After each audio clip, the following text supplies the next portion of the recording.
నాకు సడన్‌గా ఉండుండి దృష్టి చెస్ మీదకెళ్ళింది. చెస్ అంటే చదరంగం కదా!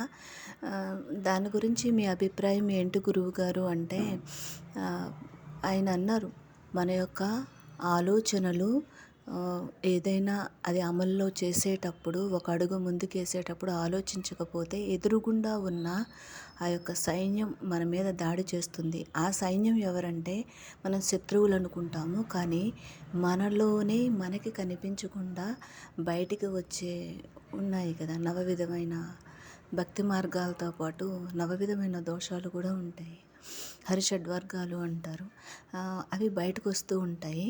అవి మన మీద వాటి యొక్క యుద్ధాన్ని ప్రకటించి మనల్ని ఓడిస్తాయి. అప్పుడు మన సమాజంలో తలదించుకునే స్థితి, అవమానం పడేది.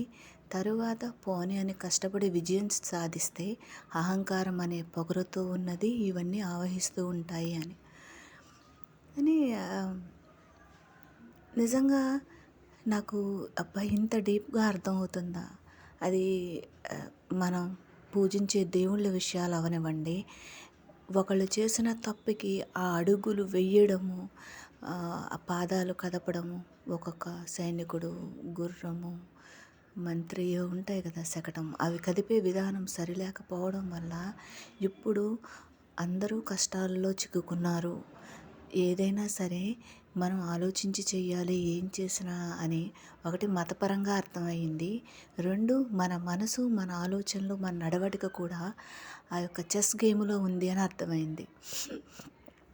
అది యుద్ధ సమయాల్లో చాకచక్యంగా తెలివికి వాడతారు. అది రాజ్యపరంగా రజోగుణంలోకి వస్తుంది. అదేమో పర్వాలేదేమో బహుశా. కానీ నిజ జీవితంలో మనము చెస్ ఆడాము అంటే మనం గెలవాలనుకుంటే వాటిని జయించాల్సి ఉంటుంది, మనలో ఉన్న గుణాలని. గురువుగారు ఆయన మాట ద్వారా నాకు తెలియజేశారు. ఓం శ్రీ గురు రమణ.